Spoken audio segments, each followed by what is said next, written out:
Assalamualaikum warahmatullahi wabarakatuh. Waalaikumsalam warahmatullahi wabarakatuh. Bismillahi ma sya'allah, la yasugul khaira illallah. Bismillahi ma sya'allah, la yasrifu su'a illallah. Bismillahi ma sya'allah, ma kana min ni'matin famin Allah. Bismillahi ma sya'allah, la hawla wa la quwwata illa billahil aliyyil azim. Bismillah walhamdulillah wassalatu wassalam ala rasulillah Muhammad bin Abdullah wa ala alihi wa sahbihi wa man walah. Ashhadu an la ilaha illallah wa ashhadu anna sayyidana Muhammadan abduhu wa rasuluh la nabiyya ba'dah. Allahumma salli wa sallim wa karrim wa azzim wa majjid ala habibina wa syafi'ina wa qurrati ayunina sayyidina Muhammad salatan taghfiru biha ad-dunub wa tuslihu biha al-qulub wa tantaliqu biha al-usub wa talinu biha as-su'ub wa ala alihi wa sahbihi wa man ilaihi mansub. Rabbi israh li sadri wa yassir li amri wa ahlul 'uqdatan min lisani yafqahu qawli ya fattahu ya alim. Siyadatul habaib al-fudala, siyadatul ulama al-aizzah yang sama kita cintai, sama kita muliakan, segenap para alimul ulama, para masyayikh, para tuan-tuan guru, para tokoh masyarakat yang sama kita cintai, sama kita muliakan, dan sekaligus kita doakan mudah-mudahan beliau-beliau semua Allah panjangkan usianya, Allah sehatkan badannya, dan Allah jadikan hamba-hamba yang istiqamah, amin ya rabbal alamin. Wabil khusus salam takdim saya sampaikan kepada segenap keluarga besar daripada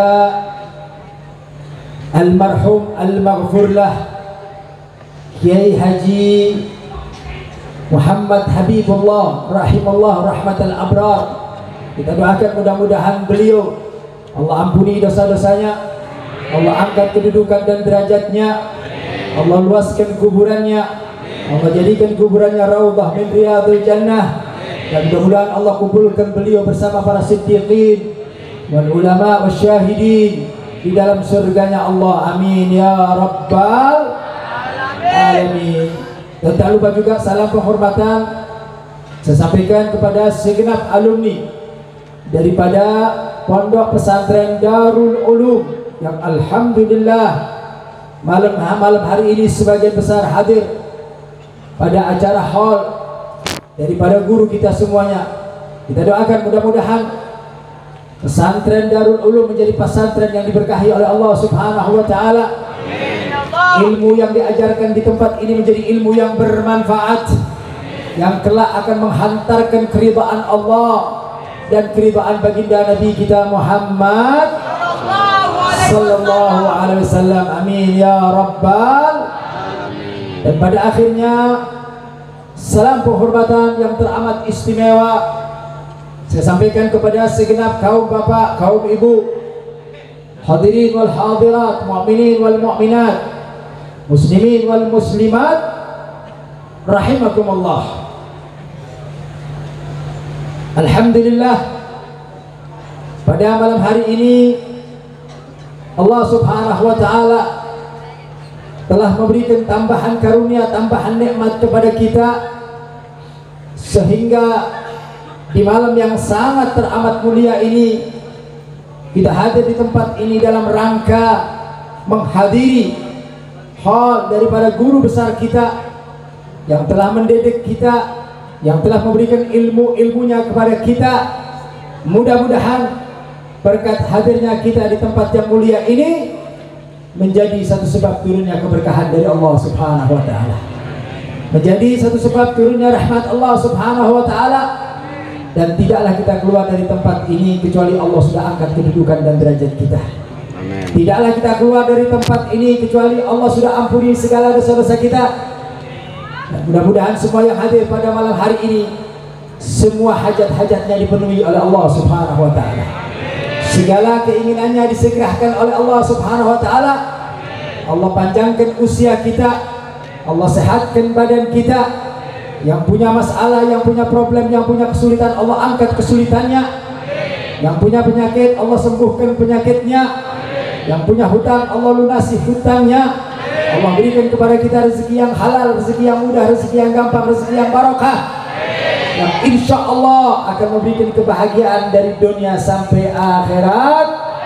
Amin ya rabbal alamin. Nah, baik ahibba'il kiram, sebelum saya menyampaikan daripada mutiara-mutiara ilmu, saya minta kepada hadirin yang hadir pada malam hari ini, mari kita bacakan suratul Fatihah, wabil khusus kepada almarhum Kiai Haji Muhammad Habibullah, dan juga kita kirimkan Fatihah kepada ulama-ulama kita, kepada para kiai, para habaib, wabil khusus kepada guru kita, imam besar Al-Habib Muhammad Rizik Syihab. Mudah-mudahan Allah angkat kedudukan dan derajat beliau, Allah selamatkan beliau, Allah sehatkan badan beliau, Allah panjangkan usia beliau.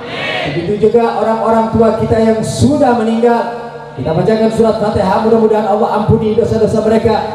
Ala hadiniyah wa kullu niyati salihah wa ila hadratin Nabi sallallahu alaihi wasallam. Al-Fatihah.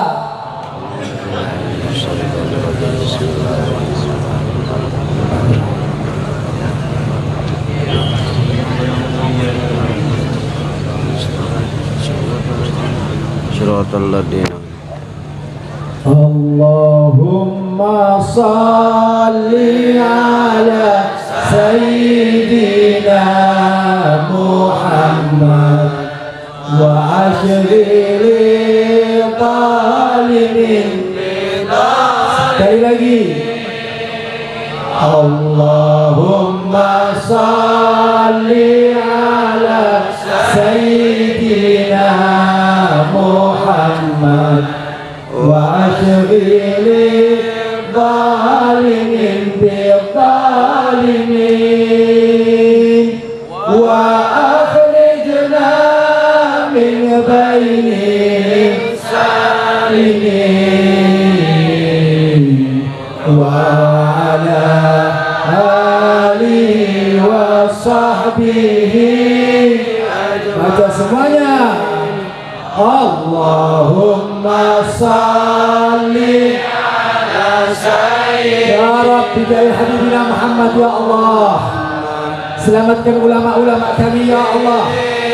Selamatkan daripada guru-guru kami, ya Allah. Ya Rabb, muliakan para alimul ulama, ya Allah. Wabil khusus guru kita, ya Allah, Habib Muhammad Rizik Syihab, ya Allah. Selamatkan beliau, ya Allah. Angkat kedudukan dan derajat beliau, ya Allah. Sekali lagi,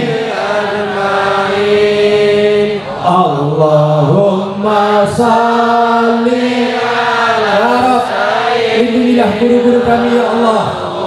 Engkaulah yang maha kuat, Engkaulah yang maha perkasa, ya Allah. Kami manusia tidak mempunyai daya upaya apapun, ya Allah. Perlindunganmu adalah perlindungan yang maha kuat, ya Allah.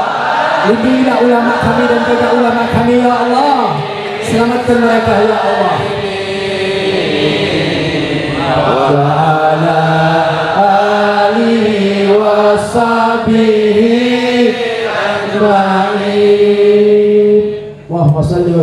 barik. Nah baik ahibbail kiram, pada akhir-akhir ini ada fenomena yang menarik di negeri kita. Beberapa bulan kemarin, bahkan baru-baru ini saja, negeri kita ditimpa musibah demi musibah, ibadah Allah. Beberapa bulan kemarin kita mendengar bahwasanya saudara-saudara kita yang berada di pinggiran kota Sumedang, kota Tasik, Garut ditimpa dengan banjir bandang, saudara. Kemudian datang hujan yang begitu lebat, tanah longsor menghantam rumah-rumah mereka, ibadah Allah. Bahkan bukan saja rumah, nyawa pun dari saudara-saudara kita melayang, ibadah Allah. Musibah demi musibah. Bahkan yang terakhir yang kita dengar, yang sangat teramat besar, yaitu di Kalimantan, bagaimana ratusan daripada rumah-rumah saudara-saudara kita dihantam dengan bandang, dihantam dengan banjir, dihantam dengan tanah longsor, sehingga rumah mereka hancur luluh lantah, saudara. Bahkan harta mereka yang ada di rumah juga begitu hancur, ibadah Allah. Bahkan nyawa mereka pun banyak yang melayang, ibadah Allah. Kenapa ini terjadi, saudara? Apakah sudah tidak ada lagi persahabatan antara keadaan yang kita lihat pada saat ini? Apakah dunia sudah mulai marah? Apakah situasi sudah mulai berubah, saudara? Sehingga musibah demi musibah tidak pernah berhenti di ini negeri, saudara. Bahkan tidak sampai di situ, ibadah Allah. Beberapa bulan kemarin, terutama di bulan Januari, banyak kita dengar, banyak kita semak, ulama-ulama kita, para habaib kita diambil oleh Allah Subhanahu wa ta'ala. Ulama-ulama yang mempunyai kapasitas keilmuan yang sangat luar biasa diambil oleh Allah Subhanahu wa ta'ala. Bahkan para kiai, bahkan para habaib. Yang terakhir, beberapa minggu kemarin, Al-Habib Ali bin Abdurrahman As-Segaf, guru daripada Al-Habib Muhammad Rizik Syihab, kembali ke haribaan Allah Subhanahu wa ta'ala. Beliau meninggal dunia, ibadah Allah. Mari kita mengambil sebuah pembelajaran, saudara. Ada apa alam sekarang sudah tidak bersahabat, ibadah Allah? Kenapa alam begitu murka, saudara? Musibah demi musibah, banjir demi banjir, longsor demi longsor menghantam kita punya negeri, ibadah Allah. Negeri yang luar biasa, negeri yang sangat banyak para ulama, para kiainya. Tapi ada apa? Kenapa? Ini yang menjadi pemikiran buat kita, ibadah Allah. Apa salahnya ini negeri, saudara? Apakah Allah sudah murka kepada ini negeri sehingga sebagian daripada negeri ini diluluhlantahkan oleh Allah Subhanahu wa ta'ala? Dan yang lebih miris lagi, ibadah Allah, orang-orang yang dicintai oleh Allah, para ulama, para kiai, para habaib, diambil oleh Allah Subhanahu wa ta'ala. Ibadah Allah, ada yang menarik, saudara. Di dalam satu riwayat hadis, di mana Nabi kita Muhammad sallallahu alaihi wasallam ketika menceritakan tentang asyratus saah, bercerita tentang tanda-tanda kiamat, saudara. Sebagaimana kita tahu bersama bahwa yang namanya alamat as-saah, tanda-tanda kiamat itu ada alamatul kubra, ada alamatul sughra. Kalau kita lihat sekarang ini, tanda-tanda alamatul sughra sudah tampak di hadapan kita, ibadah Allah. Sudah bisa kita lihat dengan kasat mata, saudara. Dengan apa? Salah satu tanda-tanda daripada akan datangnya kiamat adalah intizaul ilm. Itu tanda, salah satu tanda dari sekian banyak tanda-tanda bahwa kiamat itu akan datang, bahwa kiamat itu akan tiba, adalah intiza'al ilm, ketika ilmu Allah diangkat oleh Allah Subhanahu wa ta'ala. Ilmunya Allah diangkat, saudara. Habib, bagaimana cara mengangkat ilmu? Nabi SAW menjelaskan, Allah Ta'ala mengangkat ilmunya biqabdil ulama, dengan mematikan para ulama, dengan mematikan para kiai, dengan mematikan orang-orang yang saleh, dengan mematikan para wali-wali Allah. Itu adalah tanda-tanda kiamat akan datang, saudara. Ini sekarang sudah kita lihat, saudara. Ulama kita satu persatu diambil oleh Allah. Habaib kita satu persatu diambil oleh Allah. Bahkan almarhum diambil juga oleh Allah. Kenapa ini terjadi? Karena Allah tidak mau meninggalkan para kekasih-kekasih Allah ketika terjadi kemaksiatan di muka bumi, saudara. Manakala kemaksiatan di muka bumi sudah mulai merajalela, manakala kemungkaran di muka bumi sudah mulai merajalela, manakala perjudian, perzinahan, pemakan uang riba mulai berkeliaran di muka bumi, maka Allah mengangkat orang-orang yang dicintai, yaitu para ulama, para habaib, para orang-orang saleh, diangkat oleh Allah agar mereka tidak bertemu dengan zaman yang dilaknat oleh Allah Subhanahu. Ini sekarang kita dihadapkan seperti itu, saudara. Kita sekarang sudah kehilangan mana ulama-ulama yang sangat luar biasa. Maaf, saya bukan mengecilkan ulama-ulama zaman sekarang, enggak. Tetapi kalau kita berbicara tentang ulama-ulama yang terdahulu, yang mereka sudah berterbangan di sisi Allah, demi Allah, kadar keikhlasan mereka adalah kadar keikhlasan yang bisa dijaminkan, saudara. Mari kita ambil contoh bahwa ulama-ulama terdahulu benar-benar yang dikatakan di dalam Al-Quran, ar-rasikhuna fil ilm, mereka itu konsisten di dalam ilmu, mereka itu ikhlas di dalam mengajarkan ilmu, mereka itu benar-benar mencari ridhonya Allah di dalam mengamalkan ilmunya. Ini satu bukti, saudara. Lihat bagaimana almarhum Kiai Haji Muhammad Habibullah yang merintis ini pesantren Darul Ulum, bagaimana keikhlasan beliau, bagaimana perjuangan beliau untuk mengajarkan santri-santrinya untuk mengenal Allah, memahami ilmu Allah, memahami syariat-syariat Allah. Ini sekarang berbuah, saudara.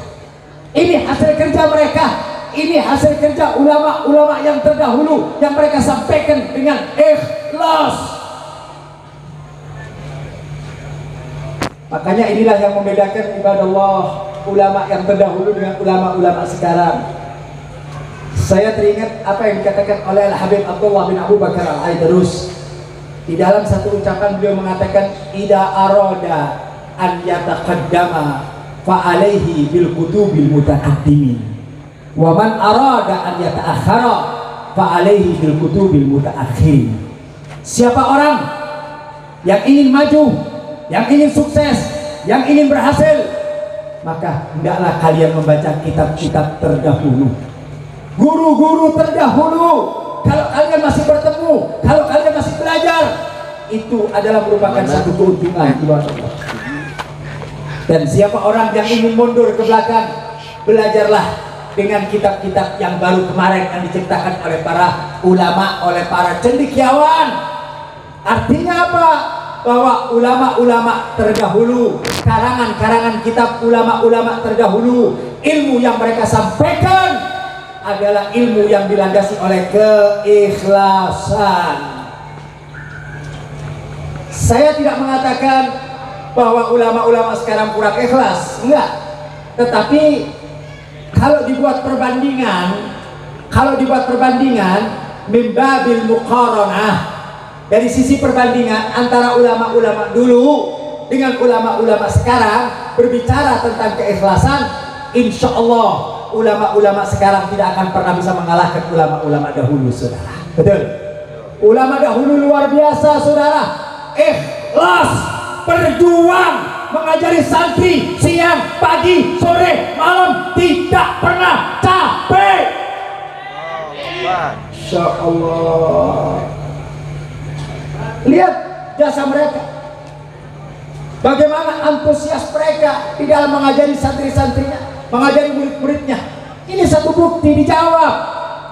Sekarang alhamdulillah lahir ulama-ulama besar, ulama-ulama yang punya pesantren, ulama-ulama yang punya santri yang banyak. Siapa yang mendidik kalian, saudara?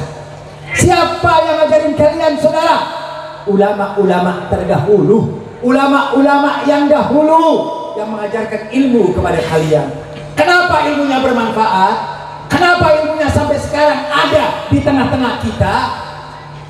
Satu penyebabnya, ibadallah, karena ulama-ulama dahulu adalah ulama-ulama yang benar-benar ikhlas karena Allah Subhanahu wa ta'ala. Beda dengan ulama-ulama sekarang, saudara. Beda. Walaupun tidak semuanya saya katakan. Tapi kalau kita bikin perbandingan antara ulama dulu dengan ulama sekarang, itu beda. Kalau ulama dahulu itu keikhlasannya luar biasa. Mereka berjuang, mereka mengajar, mereka tidak butuh materi, saudara. Betul? Mereka tidak butuh uang. Kalau mereka dapat hadiah mereka terima, tapi mereka untuk memajak atau mereka untuk memberikan satu keharusan di dalam membayar, itu buat mereka nggak ada, saudara. Kenapa? Mereka ikhlas, yang mereka cari adalah ridhonya Allah Subhanahu. Jadi pantas kalau ilmunya barokah. Makanya ulama-ulama sekarang ini ilmunya kurang barokah, mengajarkan kepada santri juga barokah, tidak apa, kurang barokah. Kenapa? Karena ulamanya juga kurang ikhlas. Ngajar yang dipikir teh amplop, benar tak? Dakwah yang dicari teh kedudukan dan pangkat, dakwah yang dicari popularitas. Makanya jangan kaget kalau ulama-ulama sekarang teh gila sanjungan. Ulama-ulama sekarang teh gila popularitas. Ulama-ulama sekarang teh gila daripada kedudukan dan pangkat. Oh, ulama-ulama sekarang dieluh-eluhkan, dipuji, disanjung. Lihat ulama-ulama terdahulu, saudara, nggak dengar kita namanya, nggak dengar, tapi subhanallah mereka mampu menelurkan daripada kiai-kiai besar, ulama-ulama besar berkat polesan dari mereka, saudara.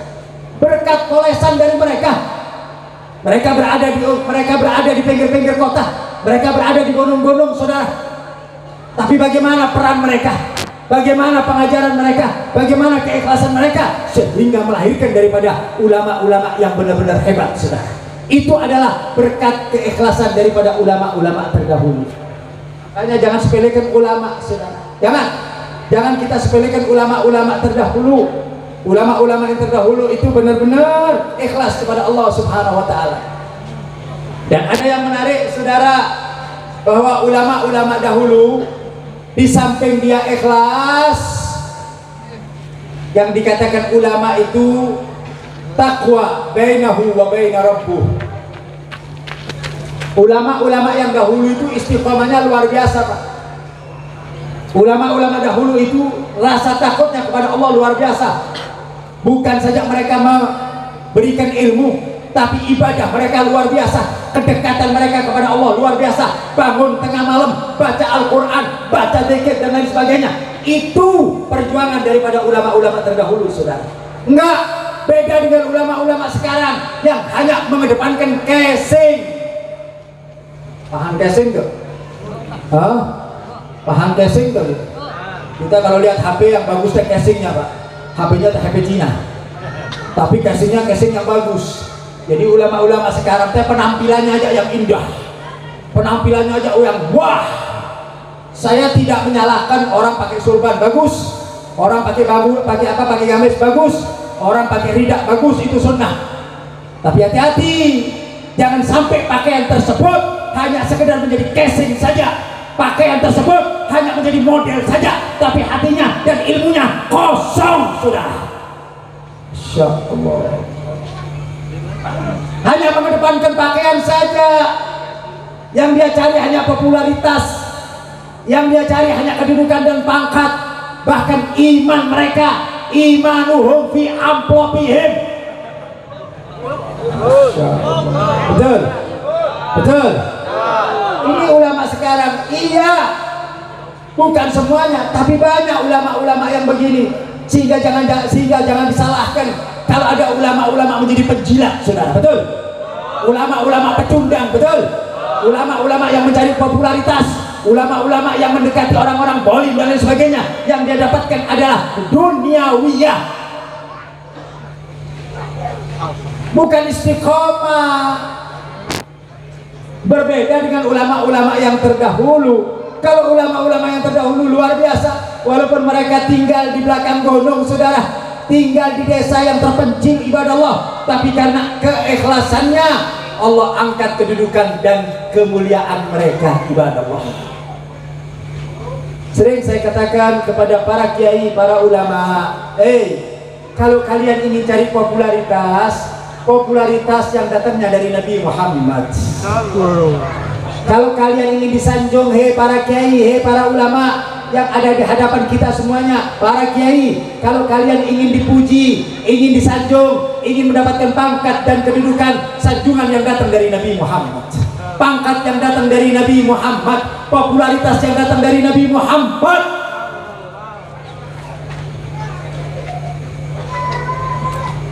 Sebab mandat yang dibawa oleh ulama ini bukan kecil ibadah Allah. Tugas ulama ini berat. Tugas ulama ini bukan ringan. Tugas ulama ini berat. Bahkan ulama itu mendapatkan satu predikat, mendapatkan satu kedudukan dan pangkat langsung datangnya dari Nabi Muhammad. Masya Allah. Yang memberikan wisuda kepada ulama itu Nabi Muhammad Sallallahu Alaihi. Bukan S1, S2, S3, bukan. Kita ini kadang-kadang kalau punya ilmu, punya kedudukan, punya pangkat, punya titel sudah besar. Hei, ulama, tidak ada satu kedudukan, tidak ada satu pangkat, tidak ada satu kemuliaan melebihi ulama. Kenapa? Karena ulama mendapatkan pangkat dari Habibina Muhammad. Insya Allah. Bukan dari rektor, bukan. Kita kalau mendapatkan apresiasi dari rektor, lulus S1, S2, bangga. Padahal para alimul ulama, para kiai, para ajengan, mereka langsung mendapatkan titel dari Habibina Muhammad. Apa titelnya Habib? Nabi Muhammad langsung mengatakan ulama warathatul. Masya Allah. Siapa yang memberi titel? Habibina Muhammad. Siapa yang memberi pangkat? Nabi Muhammad. Saya mau tanya, ada manusia yang lebih mulia dari Nabi Muhammad? Ada manusia yang lebih agung dari Nabi Muhammad? Ada manusia yang lebih hebat dari Nabi Muhammad? Kalian para ulama wajib bangga, wajib merasa diri kita bangga. Kenapa? Karena kita mendapatkan mandat dan kedudukan dari Habibina Muhammad.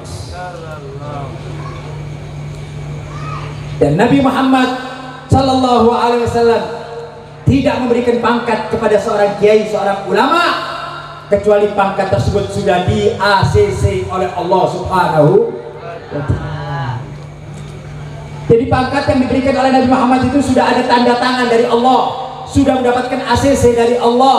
Kenapa? Karena Nabi Muhammad tidak mengatakan sesuatu kecuali wahyu. Ma yantiqu anil hawa in huwa illa wahyu yuha. Nabi itu tidak berkata, Pak, Bu, kecuali wahyu yang datangnya dari Allah Subhanahu wa Ta'ala. Alangkah mulianya ulama, alangkah agungnya ulama, alangkah hebatnya ulama. Yang memberi pangkat kalian adalah Nabi Muhammad, yang memberikan kedudukan kalian adalah Nabi Muhammad, yang memberikan tugas adalah Nabi Muhammad. Kenapa kalian menjadi agung? Kenapa kalian menjadi mulia? Karena kalian akan melanjutkan perjuangan Habibina Muhammad. Ulama menjadi mulia karena melanjutkan perjuangan Nabi Muhammad. Tidak ada perjuangan yang lebih bagus kecuali perjuangan Nabi Muhammad. Tidak ada satu kemuliaan kecuali kemuliaan yang datang dari Nabi Muhammad. Makanya bersyukurlah kalian kalau kalian mendapatkan ilmu yang bermanfaat, kemudian kalian mengambil jalannya Nabi Muhammad, berada di barisan Nabi Muhammad, berjuang bersama Nabi Muhammad, menegakkan syariat Nabi Muhammad, membela Nabi Muhammad, menegakkan kebenaran datang dari Nabi Muhammad, maka kalian akan mendapatkan kemuliaan dari Allah, saudara. Masya Allah. Itu kemuliaan daripada ulama. Kenapa saya jelaskan demikian, ibadah Allah? Pertama, agar kita paham, agar kita tahu bahwa kalau kita sudah mengklaim diri kita ulama, pertama kita telah mendapatkan kemuliaan dari Allah, mendapat kemuliaan dari Habibina Muhammad. Bayangkan Bu, Pak, orang alim itu yang mengangkat kedudukan dan derajat adalah Allah. Allah yang memuliakan, bukan manusia, bukan. Manusia teh kopret sadayana. Benar enggak? Nah, manusia kopret, manusia teh enggak ada artinya. Tapi kadang-kadang kita gila sanjungan dengan manusia. Gila kita senang dipuji oleh manusia. Manusia teh kecil. Tapi kalian para ulama, kalian para kiai, kalian para pejuang-pejuang Islam, bahwa kalian mendapatkan kemuliaan dari Allah. Yarfa'illahu alladhina amanu minkum walladhina utul ilma darajat. Masya Allah. Beberapa derajat, saudara.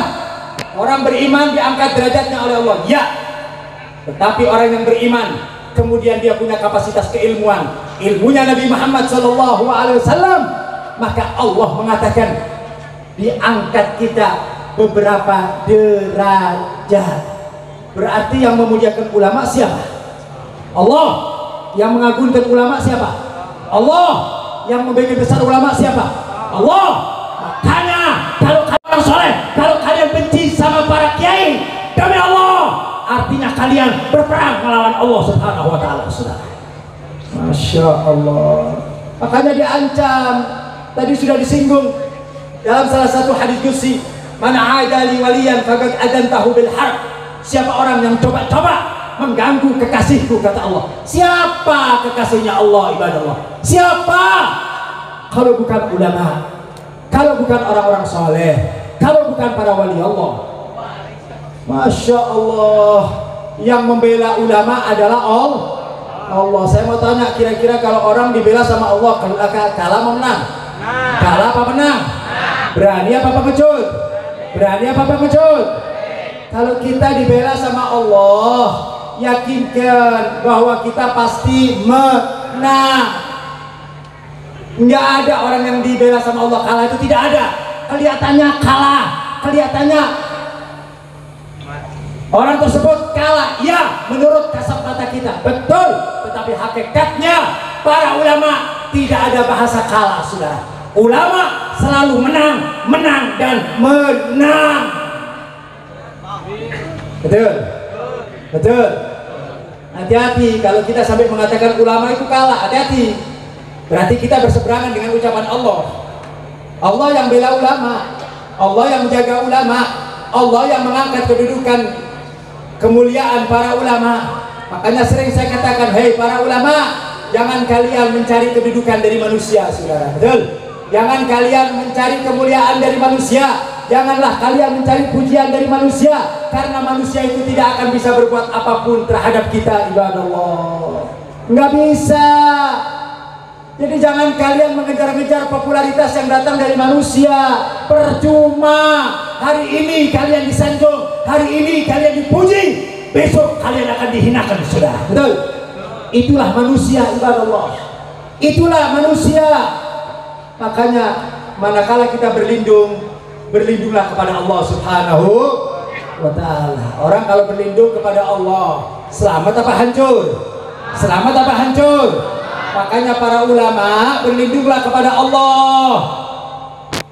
Sebab kadang-kadang ulama ini punya ilmu, punya kapasitas, memahami syariat Allah, tapi tidak yakin dengan kebesaran Allah, saudara.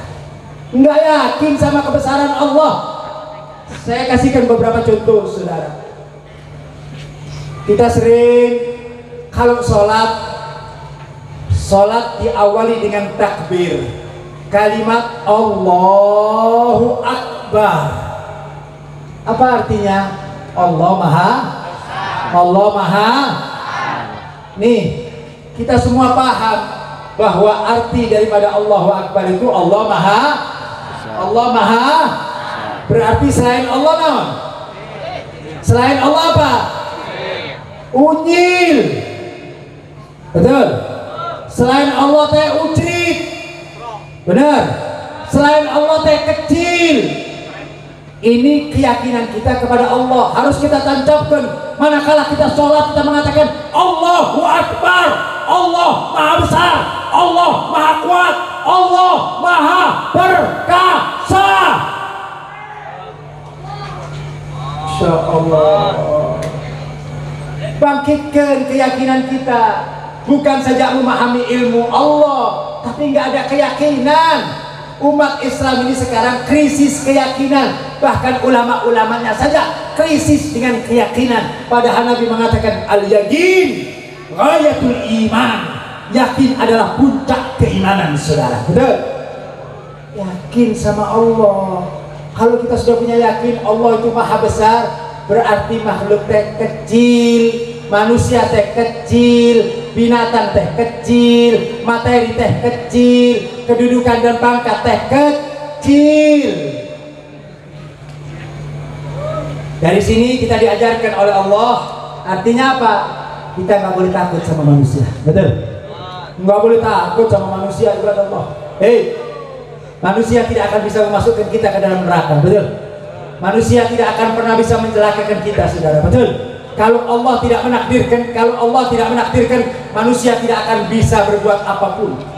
Sehebat apapun manusia tersebut, sebesar apapun manusia itu tersebut, selengkap apapun senjata yang mereka miliki, manakala mereka akan menghancurkan ulama, tapi kalau ulama tersebut dijaga oleh Allah, niscaya Allah akan beri kemenangan kepada ulama tersebut, saudara.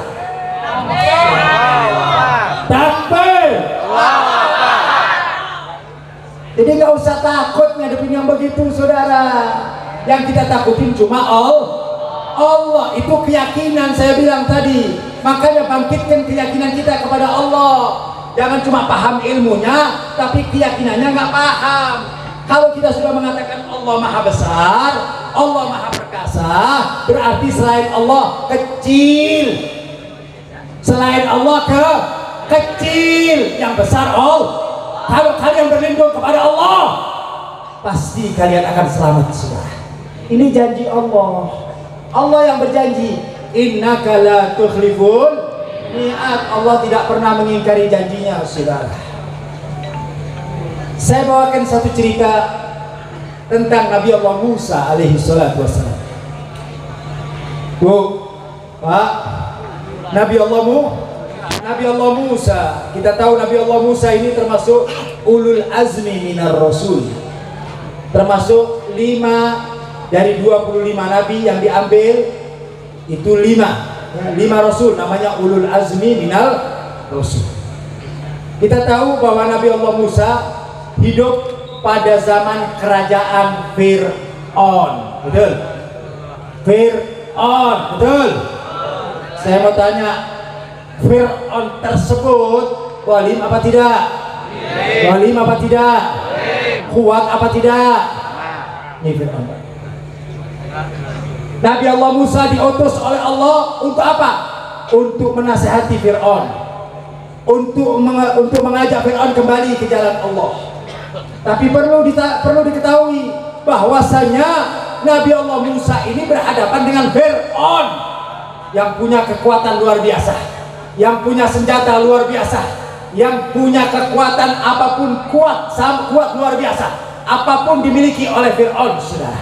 Tidak ada satu manusia pun pada saat itu yang bisa mengalahkan daripada kekuatan Fir'aun. Tentaranya banyak, bala tentaranya banyak, senjatanya banyak.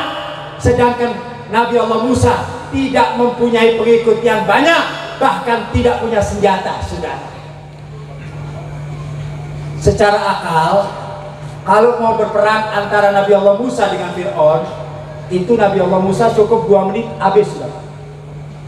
Kenapa? Karena Nabi Allah Musa tidak punya senjata, Nabi Allah Musa tidak punya tentara. Ya, Nabi Allah Musa punya tentara cuma sedikit jamaahnya, senjata nggak punya. Yang dihadapin adalah Fir'aun yang punya kesemuanya. Kedudukan dia punya, pangkat dia punya, tentara dia punya, senjata dia punya, materi dia punya, kekuatan dia punya, bala tentaranya banyak. Kalau hitung-hitungan akal, Nabi Allah Musa tidak akan pernah bisa mengalahkan Fir'aun. Betul? Lemah Fir'aun. Nabi Allah Musa berjuang bertahun-tahun untuk mengajak Fir'aun, tapi rupanya Fir'aun belum mendapatkan hidayah dari Allah. Akhirnya Nabi Allah Musa mengadu kepada Allah. Nabi Allah Musa mengadu kepada Allah, ya Allah, saya tidak mungkin bisa mengalahkan Fir'aun. Saya tidak mungkin, ya Allah. Fir'aun punya kekuatan, Fir'aun punya bala tentara, Fir'aun punya senjata, sedangkan aku tidak memiliki apapun, ya Allah. Maka kalau terjadi peperangan, aku pasti kalah, ya Allah. Masya Allah. Memang betul secara akal, kalau sampai terjadi peperangan antara Fir'aun dengan Musa, maka Musa akan ditenggelamkan oleh Fir'aun, saudara. Tapi ada satu hal yang lupa, ada satu prinsip yang kita lupakan. Begitu Nabi Allah Musa mengatakan, ya Allah, apa yang harus aku lakukan terhadap Fir'aun? Apa yang harus aku kerjakan, ya Allah? Kalau aku perangin, aku pasti kalah, ya Allah. Kalau aku lawan, aku pasti kalah, ya Allah. Bagaimana caranya, ya Allah? Apa yang harus aku lakukan? Masya Allah. Lihat bagaimana Allah mengajari Nabi Allah Musa. Bagaimana Allah memberikan taklim kepada Nabi Allah Musa. Apa kata Allah? Begitu Nabi Allah Musa mengatakan bahwa dia tidak mampu melawan Fir'aun, bahwa dia tidak akan pernah menang melawan Fir'aun, apa kata Allah? Ya Musa, hai Musa, jangan kau katakan demikian. Apa kata Allah? Ati wastaqim, taatlah kamu kepadaku, kata Allah, dan kemudian kamu istiqamah. Setelah itu nanti Fir'aun urusanku, kata Allah. Masya Allah. Jadi seakan-akan Allah memberikan pengajaran kepada Fir'aun, hei Fir'aun, tugas kamu sampaikan kebenaran, tugas kamu sampaikan nasihat kepada Fir'aun. Mau menang mau kalah bukan urusan kita. Makanya kita kalau di dalam berdakwah, tugas kita adalah menyampaikan kebenaran, betul? Tugas kita menyampaikan kebenaran, diterima atau tidak terima itu bukan urusan kita. Orang mendapatkan hidayah dan bukan hidayah itu bukan urusan kita. Urusan kita adalah menyampaikan kebenaran. Tos. Paham? Itu tugas kita, Pak. Sampaikan aja kebenaran. Oh, hitung-hitung kalau saya sampaikan kebenaran ini nggak ada hasilnya, nggak ada urusan. Mau ada hasilnya, mau tidak ada hasilnya, kita tidak diwajibkan untuk menentukan hasil. Kewajiban kita adalah berdakwah. Paham? Paham? Tugas kita cuma berdakwah. Bukan berhasil dan tidak bukan urusan kita. Menang atau kalah bukan urusan kita. Tugas kita adalah berdakwah. Ini satu contoh, saudara. Begitu Nabi Allah Musa mengatakan demikian, kemudian Nabi Allah Musa merasa tenang hatinya dan Nabi Allah Musa terus berjuang. Akhirnya Allah tenggelamkan Fir'aun, Allah masukkan Fir'aun di lautan merah, saudara. Siapa yang menjalankan itu semuanya? Allah. Ketika kita sudah berdakwah benar, menjalankan kebenaran, menyampaikan kebenaran, lepaskan, nanti Allah yang akan bermain, saudara. Allah yang akan menentukan segalanya, saudara. Kalau Allah sudah menentukan segalanya, kalau Allah bermain, maka mustahil Allah akan kalah, saudara. Makanya tugas kita untuk menyampaikan kebenaran. Tugas kita adalah berdakwah.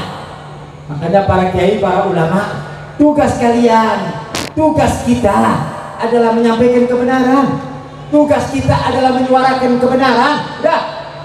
Mau hasil, mau menang, mau kalah, mau berhasil, mau tidak, bukan urusan kita. Kalau itu ada dalam pikiran kita, maka kita tidak akan maju di dalam menegakkan syariatnya baginda Nabi kita Muhammad Sallallahu Alaihi Wasallam. Ibadah Allah, di dalam berdakwah kita jangan seringkali memakai hitungan-hitungan akal. Memakai hitungan-hitungan akal. Kita nganggep Kalau musuh punya 10.000 kekuatan, kita punya 1.000 kekuatan. Kalau terjadi peperangan, kita akan kalah. Itu akal kita, saudara. Betul? Itu akal kita. Kita ini banyak umat Islam mengotak-ngatik sesuatu lewat akal.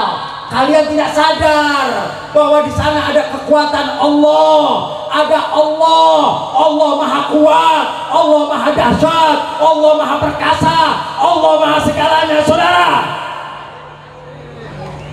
Keyakinan seperti ini wajib kita taruh dalam hati kita, saudara, sehingga kita berjuang, maka kita optimis bahwa Allah akan membela kita. Betul?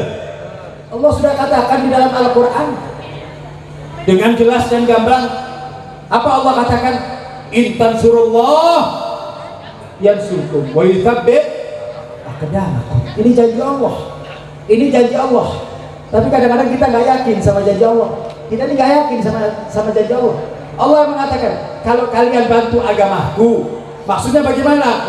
Bantu agama Allah, menyebarkan agama Allah, menegakkan syariat Allah, menyampaikan kebenaran. Itu artinya membantu agama Allah, menyebarluaskan agama Allah. Itu namanya membantu. Ansarullah, pembantu dan penolong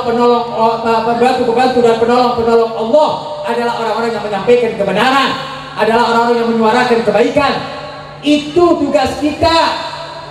Maka Allah katakan, kalau kamu sudah sampaikan itu, kamu tolong agamaku, kata Allah, kamu tolong agama Allah dengan menyampaikan kebenaran, maka Allah mengatakan, in tansurullah yansurkum, Allah akan bela kalian.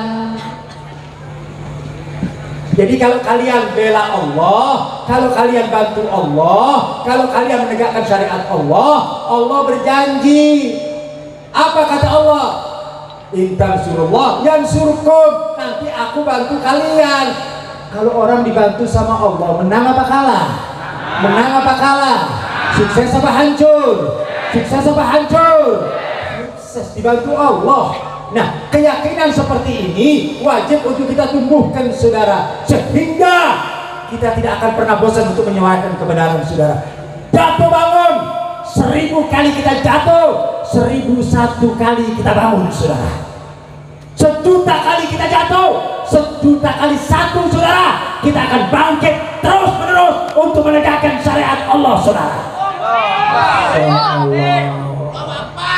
Ini prinsip agar kita terus berjuang menegakkan syariat Allah, nggak berhenti, tidak pernah layu, tidak pernah gentar, tidak pernah takut untuk menyuarakan kebenaran, karena kebenaran adalah datangnya dari Allah. Kita punya kewajiban, hei para ulama, hei para kiai, hei para ajengan, demi Allah, kalian punya kewajiban dan kalian bertanggung jawab di hadapan Allah untuk menyampaikan kebenaran, saudara.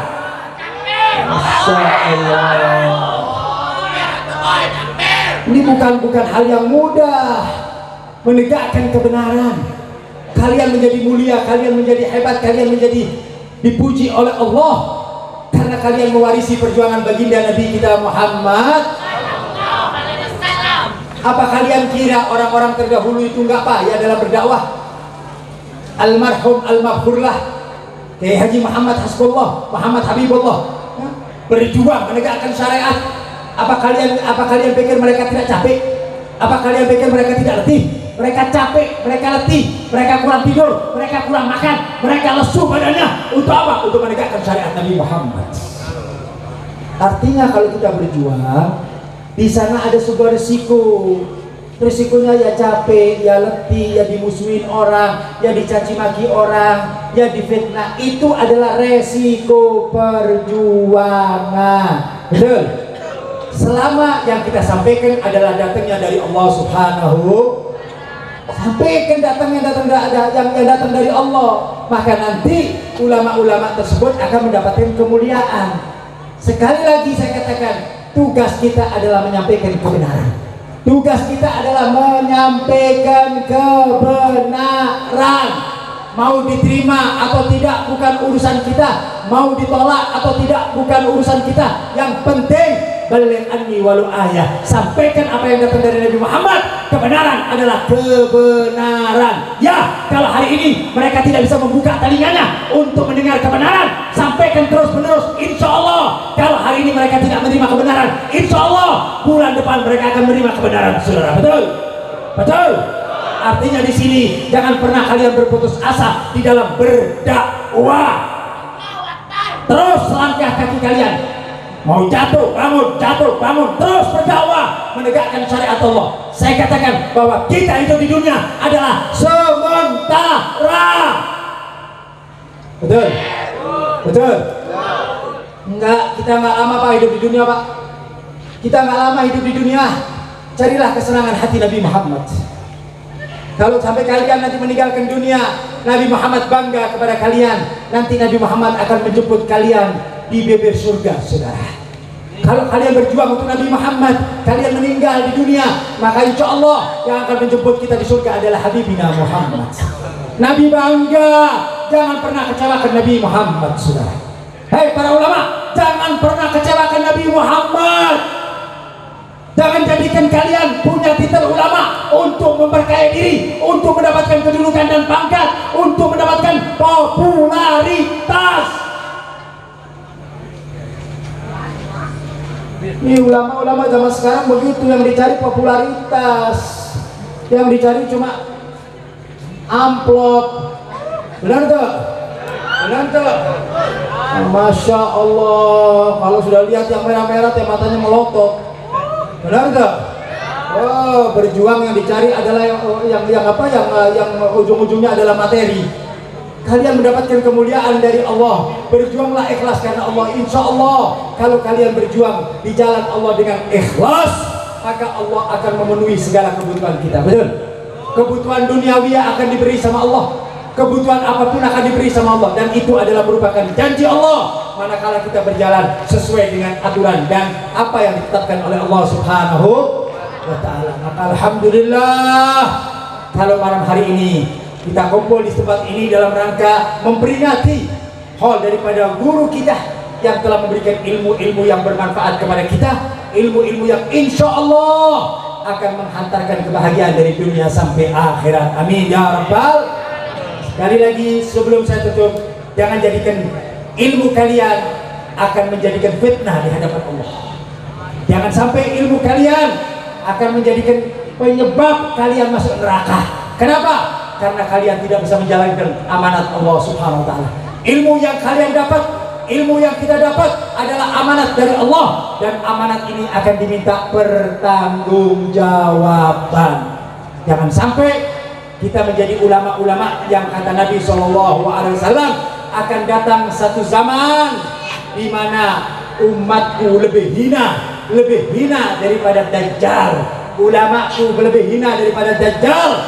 Siapa mereka? Ulama usul, ulama-ulama dunia, ulama-ulama yang memperjualbelikan ayat-ayat Allah, ulama-ulama yang mengkaburkan hukum-hukum Allah, ulama yang tidak berani mengatakan yang hak adalah hak, yang batil adalah batil, yang haram adalah haram.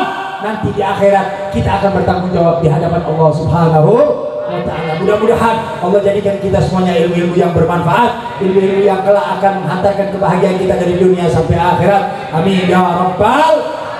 Sebelum saya tutup, tadi saya sempat ngobrol sedikit dengan anak-anak almarhum. Luar biasa. Di antaranya mereka mengatakan, Habib, di pesantren Darul Ulum ini bukan saja dari satu golongan, tapi ada beberapa golongan, Habib. Dari Nahdlatul Ulamanya ada, dari HTI-nya ada, dari Persisnya ada, dari Muhammadiyahnya ada, dari mantan FPI-nya, udah bubar FPI ya, mantan FPI-nya udah ada, bubar, kami bubari, FPI bubar nggak? Bubar, udah ada FPI, bubar. Nah, mantan-mantannya juga belajar di sini, alhamdulillah berada di dalam satu wadah, semuanya berkumpul dalam wadah persaudaraan Nah, kita kumpulkan semuanya yang berakidah Ahlus Sunnah wal. Makanya persatuan umat Islam sangat dibutuhkan. Perbedaan di antara mazhab, perbedaan di antara paham jangan pernah diangkat, saudara. Betul? Kalau kita menginginkan Islam bersatu, jangan pernah mengangkat masalah-masalah khilafiyah. Paham? Ada perbedaan-perbedaan masalah furu, jangan pernah dibahas kecuali perbedaan itu berbicara tentang usul. Tapi kalau perbedaan itu berbicara tentang furu, maka jangan menjadikan kita centang perentang, jangan dijadikan kita jadi hancur, karena persatuan buat Islam di atas segalanya. Makanya insya Allah ditampung dengan yang namanya persaudaraan Islam. Dengan kita bersaudara, kita akan kokoh, kita akan kuat. Dengan Islam kuat, maka insya Allah Islam tidak akan pernah dijatuhkan, saudara. Islam tidak akan pernah jatuh, saudara. Syarat daripada keberhasilan Islam adalah persatuan. Manakala persatuan itu kokoh dari semua paham, dari semua keyakinan, yang penting beraliran akidah Ahlus Sunnah wal Jamaah, satu bendera, la ilaha illallah Muhammadun.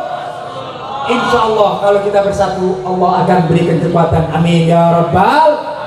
Allahumma salli ala sayyidina Muhammadin bil qulubi wa dawaiha wa afiyatin abdan wa shifaiha wa nuril absari wa diyaiha wa ala alihi wa sahbihi. Baca semuanya. Allahumma salli Allah ala sayyidina Muhammadin bil qulubi wa dawaiha wa afiyatin abdani wa sifaiha wa nuril absari wa diyaiha wa ala alihi wa sahbihi wa sallim. Kita hadirkan, kita punya hati, kita berdoa kepada Allah Subhanahu wa ta'ala. Mudah-mudahan doa kita didengar dan dikabulkan oleh Allah Subhanahu wa ta'ala. Bismillahirrahmanirrahim. Alhamdulillahirabbil alamin. Hamdan syakirin, hamdan na'imin, hamdan yuwafi ni'amahu wa yukafi mazidah. Ya Rabbana lakal hamdu kama yanbaghi li jalali wajhika wa li 'azimi sultanik. Allahumma salli wa sallim ala sayyidina Muhammadin wa ala alihi wa sahbihi wa sallim. Allahumma ja'alna hadha jam'an marhuma wa tafarruqana min ba'di tafarruqan ma'suma. Allahumma ja'alna hadha jam'an marhuma wa tafarruqana min ba'di tafarruqan ma'suma. Allahumma ja'alna hadha jam'an marhuma wa tafarruqana min ba'di tafarruqan ma'suma. La taj'al fina saqiyan wa la mahruma. La taj'al fina saqiyan wa la mahruma. La taj'al fina saqiyan wa la mahruma. Allahumma iti hajatana ya Allah. Hajatul dunyawiyah bil maisarah, hajatul ukhrawiyah bil maghfirah. Salimin, ghanimin, mahfudin, marzuqin bi khairin wa lutuf afiyah. Allah yutilu amarana fi ta'atillah wa shimarbana wa yujina fil bitan wal mihan ma dhahara minha wa ma batan. Allahumma ja'al niyatana fi niyatihim wa amalana fi amalihim wa akhlaqana fi akhlaqihim. Allahumma lakal hamdu syukra wa lakal mannu fadla wa anta rabbuna haqqa wa nahnu abiduka riqqa wa anta lam tazal lidzalika ahla. Allahumma ya muyassir ya muyassir ya muyassir ya muyassir ya muyassir ya muyassir kulla asir wa ya jabir kulla kathir wa ya mughni kulla wasir wa ya'man kulla makhib yassir alaina kulla asir wa tasirul yasir alaika yasir. Allahumma ya man la yahtati lil bayan wa tafsir hajatuna ilaikal kathir hajatuna ilaikal kathir hajatuna ilaikal kathir. Allahumma ahrusna bi'ainika alladhi la tanam واخلفنا بكنافك الذي لا يرام. أنت ثقتنا ورجاؤنا يا الله. أنت ثقتنا ورجاؤنا يا الله. أنت ثقتنا ورجاؤنا يا الله. يا الله بها يا الله بها يا الله بحسن الخاتمة. يا الله بها يا الله بها يا الله بحسن الخاتمة. يا الله بها يا الله بها يا الله بحسن الخاتمة. ربنا آتنا في الدنيا حسنة وفي الآخرة حسنة وقنا عذاب النار. وصلى الله على سيدنا محمد وعلى آله وسلم والحمد لله رب العالمين بسر الفاتحة.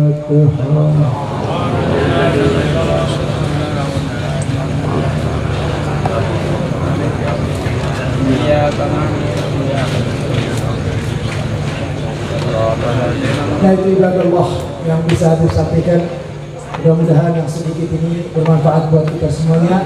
Dan Habib mohon maaf barangkali ada kalimat yang kurang berkenan, yang kurang sopan. Habib mohon maaf yang sebesar-besarnya. Assalamualaikum warahmatullahi wabarakatuh.